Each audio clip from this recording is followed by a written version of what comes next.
Healthy foods po ba ang hanap mo? Ito pong broccoli ay mayaman sa vitamins and minerals at ang karni naman po ay may protina akong makukuha. Ang broccoli po ay napakaganda sa ating mga puso at piniprevent din po nito ang pagkakaroon natin ng cancer. Meron din po itong antioxidant at ini-improve po nito na may strength ang ating mga bone. At nagtataglay din po ito ng anti-inflammatory at napakaganda po nito sa ating mga mata at binubus po nito ang ating mga immunity. Broccoli strengthen the immune system and kinokontrol po nito ang blood sugar at ini-improve po nito ang ating mga skin. Meron din po itong vitamin C at binubus din po nito ang ating mga brain. Binubus din po nito ang ating gastrointestinal health. Ang broccoli din po ay may support sa ating heart at kung ikaw po ay nagpapapayat, ito pong broccoli ay tamang-tama para sa'yo. Healthy na, tumutulong pa para pumayat tayo. Meron din po itong detoxification, maganda din po ito sa digestion at merong potassium, vitamin K,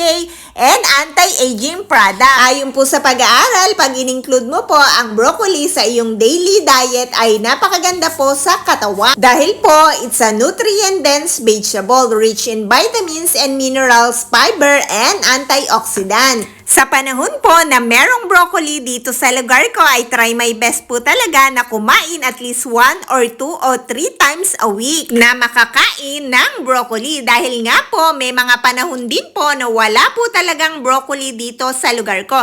Kaya naman po kapag panahon po ng broccoli talaga pong palagi akong bumibili dahil nga po alam kong sobrang healthy ng broccoli. So guys, kung meron pong broccoli dyan sa lugar mo ay isama muna po yan sa iyong healthy diet dahil po sobrang healthy talaga ng broccoli. Palagi pong kumain ng healthy food.